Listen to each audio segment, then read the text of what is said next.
Welcome back. I'm John Cannon, the Deputy Director of the Nebraska Association of County Officials. In this segment of our video series on NACO's legislative platform, I would like to describe NACO's positions on motor vehicles, elections, weed control, and marijuana and hemp. For more than 25 years, counties and the Department of Motor Vehicles have been developing methods to increase motor vehicle sales tax collections, prevent uninsured and underinsured motorists, decrease the number of unlicensed drivers, and prevent title jumping.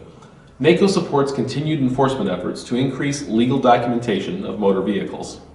NACO supports federal and state reimbursement for the expense of conducting federal and state elections. Cities, schools, and other local entities that place issues on the ballot help pay for elections through a formula based upon their share of the cost of printing the ballots. Counties support reimbursement from the state or federal government for constitutional amendments placed on the ballot by the Nebraska legislature or U.S. Congress. Counties support adequate state and federal funding to fulfill the requirements of the Help America Vote Act, otherwise known as HAVA.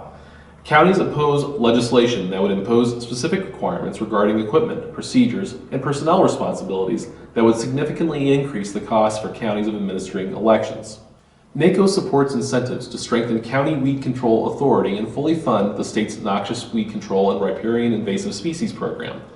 Cooperation between the Nebraska Department of Agriculture's noxious weed program and county weed control programs is essential to maintaining strong weed management efforts in the state. Sustainable, stable funding for invasive plant management in riparian areas is essential to increase flow conveyance, increase wildlife habitat, and increase water available for human uses. Counties support the legislature's 2016 appropriation of funds for noxious weed control and continued joint efforts to develop ongoing funding sources to meet these needs. Speaking of a different kind of weed, NACO supports continued and increased distribution of drug funds to counties. Marijuana and other controlled substances are subject to taxation in Nebraska. A portion of the taxes are credited to counties for drug law enforcement and education. When marijuana was legalized in some other states, state tax revenues increased. Costs for law enforcement, jails, public health, and social programs provided by local government also increased.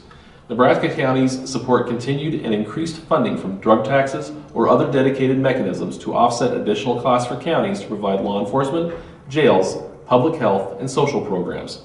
Counties do not have a position on the legalization of marijuana or growing industrial hemp. In conclusion, these are NACO's ongoing legislative priorities. The NACO board will meet during and after bill introduction in order to take positions on individual bills. Thanks for watching this video series. Please feel free to leave a comment in the comment section and subscribe to our YouTube channel. Like us on Twitter and follow us on Facebook. Also, you may get a hold of me directly at 402-202-5759 or john.cannon@nebraskacounties.org. Thanks, and I hope to see each and every one of you in the lobby sometime in the near future.